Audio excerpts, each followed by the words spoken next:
नमस्कार दोस्तों, स्वागत है आप सभी का मेरे YouTube channel Mayank study point पे। और मैं हूं आपका होस्ट मयंक साव। और आज का हमारा वीडियो है इंटरनेशनल बिजनेस के ऊपर, जिसके अंदर आज हम लोग जानेंगे modes of entry into foreign market, यानी कि फॉरेन मार्केट में किस किस किस तरीके से हम लोग एंट्री ले सकते हैं, इसके बारे में हम लोग जानेंगे। तो चलिए वीडियो में आगे बढ़ते हैं। और वीडियो में आगे बढ़ने से पहले अगर आप सभी ने मेरे चैनल को अभी तक सब्सक्राइब नहीं किया है तो जल्दी इस चैनल को कर दिए सब्सक्राइब और प्रेस कर दिए बेल आइकन को भी, ताकि आपको हमारे आने वाले हर वीडियो का नोटिफिकेशन तुरंत मिले और आप उसे मिस ना कर सके। तो बढ़ते हैं आज का मेरे टॉपिक की तरफ। तो चलिए आज कुछ नया सीख लेते हैं।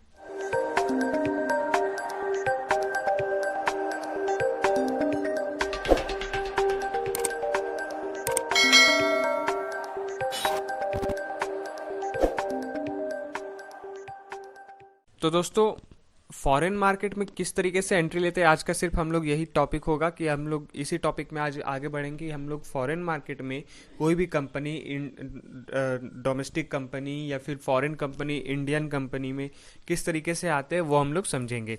तो सबसे पहले आ जाता है एक्सपोर्टिंग, कि बिजनेस जो है, आप जब फॉरेन मार्केट में जाते हो तो फॉरेन मार्केट में आपको एक्सपोर्टिंग और इम्पोर्टिंग में ध्यान रखना पड़ता है।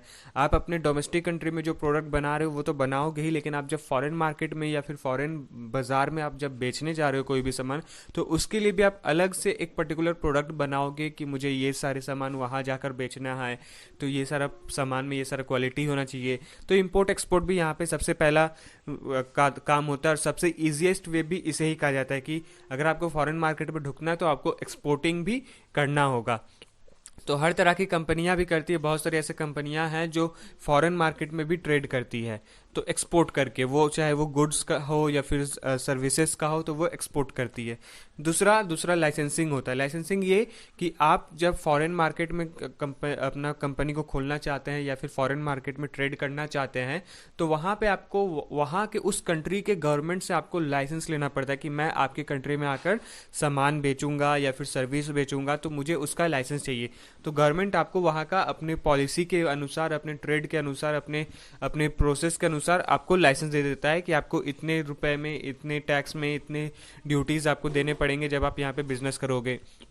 तीसरा आता है फ्रेंचाइजिंग। फ्रेंचाइजिंग में क्या हो जाता है कि आपका पर्टिकुलर एक जगह पे तो प्रोडक्ट है, जैसे कि मैकडोनल्ड्स कहीं किसी एक छोटे से शहर में, छोटे से देश में बना होगा, लेकिन वो आज इतना बड़ा हो गया कि उसका फ्रेंचाइजी जो है, यानी कि उसका जो सेंटर होता है, छोटा छोटा जो सेंटर होता है, वो पूरे देश में, पूरे शहर में, पूरे गांव में, सब जगह फैल रहा है, धीरे धीरे फैल रहा है।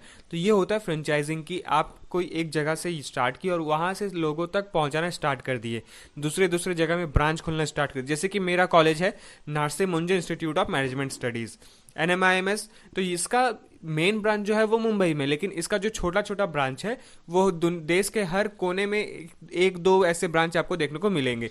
तो ठीक इसी तरीके से जो फॉरेन मार्केट में भी ट्रेड करता है, मैकडोनल्ड्स बोल दो, डोमिनोज बोल दो, KFC बोल दो, तो उसका पहले कोई एक जगह पे अपना उसका सेंट्रल है, लेकिन वो क्या कर रहा है, अपना छोटा छोटा चीज, अपना छोटा छोटा दुकान, अपना छोटा छोटा चेम्बर दूसरे देशों में भी डाले जा रहा है, जहां पे उसका खुद का पैटर्न, उसका खुद का रूल, उसका खुद का प्रोडक्ट का फॉर्मूला बना हुआ है और उसे वो यूज कर रहा है।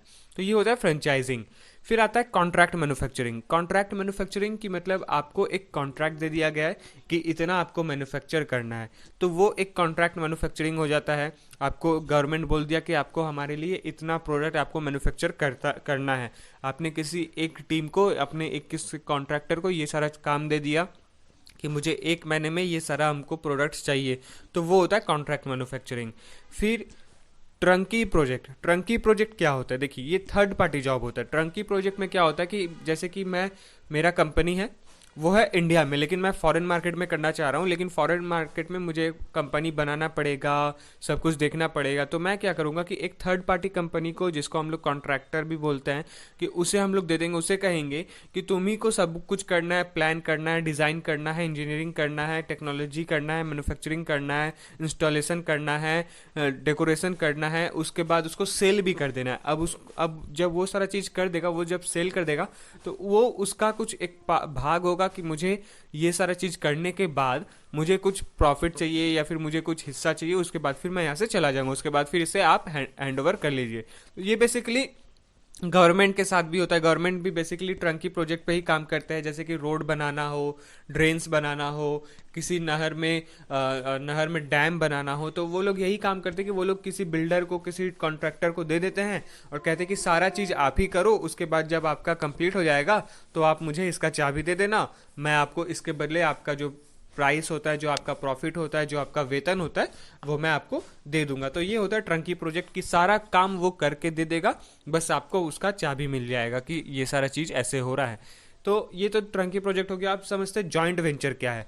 जॉइंट वेंचर देखिए, एक कंपनी है, दूसरा कंपनी इसके साथ मिलकर काम कर रहा है, पार्टनरशिप में काम कर रहा है। एक कंपनी के पास टेक्नोलॉजी है, एक कंपनी के पास पैसा है, तो वो दोनों मिलकर उसी कंपनी को अच्छे से बना रहा है। वो नया कंपनी नहीं बना रहा है, सेम कंपनी में मिलकर वो ट्रेड कर रहा है। वो फॉरेन मार्केट में भी बिजनेस कर ले रहा है और डोमेस्टिक मार्केट में भी बिजनेस कर ले रहा है। तो ये होता है जॉइंट वेंचर। फिर हम लोग समझते हैं मर्जर क्या होता है। अब जब जॉइंट वेंचर का आया तो आप सोचोगे मर्जर क्या होता है, इसके बारे में बता दीजिए। तो मर्जर वो होता है कि एक ए कंपनी है, दूसरा बी कंपनी है, और उन दोनों ने मिलकर अपने तरीके से कंपनी सी बनाया और उसके थ्रू वो काम कर रहे हैं। इससे क्या हो रहा है कि ना ए का आइडेंटिटी खराब हो रहा है, ना बी का आइडेंटिटी खराब हो रहा है, और सी का एक अलग से आइडेंटिटी बन जा रहा है। तो ये मर्जर होता है कि आप दो कंपनी मिलते हैं और एक नया कंपनी का उद्घाटन कर देते हैं या फिर बिजनेस में उतर जाते हैं। फिर आता है एक्विजिशन। एक्विजिशन क्या होता है कि जैसे कि कोई बड़ा कंपनी है और आप दूसरे एक छोटे कंपनी के साथ पार्टनरशिप किए हो, लेकिन अब आप क्या देख रहे हो कि उसके पास उतना कुछ फाइनेंस नहीं, उसका पास उतना ज़्यादा कुछ बड़ा प्लान नहीं है, लेकिन उसके पास टेक्निक्स है। तो वो जो बड़ा कंपनी वो क्या करता है, छोटे कंपनी के साथ एक डील करता है कि चलो मैं आपके प्लान को खरीद लेता हूँ या फिर आपके कंपनी को खरीद लेता हूँ। तो वो कंपनी जो है दूसरे कंपनी को खरीद के उसे अपना कंपनी बना देता है और वो सिंगल हैंडेडली ही सारा जगह काम करता है। तो ये होता है एक्विजिशन। फिर आता है wholly owned subsidiary. Wholly owned subsidiary में क्या हो जाता है, जैसे कि आपने कंपनी अपना डोमेस्टिक मार्केट में खोला और कुछ कंपनी जो है दूसरे कंट्री के मार्केट में खोल दिया। दूसरे कंट्री में अपना कंपनी खोलने के बाद वहाँ का जो शेयर है ना, वहाँ का जितना भी शेयर है आपके इस कंट्री के कंपनी के पास है। तो ये होता है होली ओन्ड सब्सिडरी, कि आप भले ही दूसरे जगह में अपना ब्रांच खोल रहे हो, लेकिन उन सभी जगह का जो शेयर है, जो मेन शेयर है, वो आपके ऑफिशियल जो आपका ब्रांच है, जो इंडिया में है, जो आपके डोमेस्टिक कंट्री में है, वहाँ का होगा। तो यहाँ पे जैसे लिखा हुआ एक company whose common stocks are completely owned by a parent company और होल्डिंग कंपनी। तो ये जितने भी उसके स्टॉक्स होते हैं ना, हर तरीके से उसके सारे जितने भी स्टॉक्स होते हैं या तो उसके पेरेंट कंपनी ले लेते हैं या तो फिर जो होल्डिंग कंपनी है वो ले लेते हैं। तो दोस्तों आज के लिए बस इतना ही। उम्मीद करता हूँ कि आप सभी को मेरा वीडियो पसंद आया होगा। तो जाते जाते वीडियो को लाइक करें और अगर आप चैनल पे न्यू हैं तो चैनल को सब्सक्राइब करें और प्रेस करें बेल आइकन को भी, ताकि आपको हमारे आने वाले हर वीडियो का नोटिफिकेशन तुरंत मिले और आप उसे मिस ना कर सके। मैंने इस पीपीटी में बस इमेज के थ्रू इसलिए बताया ताकि आपको अच्छे से समझ में आ जाए। अगर आपको थ्योरी चाहिए तो आप मुझे कमेंट कीजिएगा, मैं आपको इस हर एक टॉपिक का थ्योरी आपको बनाकर दे दूंगा। और अगर आप सपोर्ट करना चाहते हो चैनल को, कुछ डोनेट करना चाहते हो, तो mayanksaw@paytm से कर सकते हो। शुक्रिया।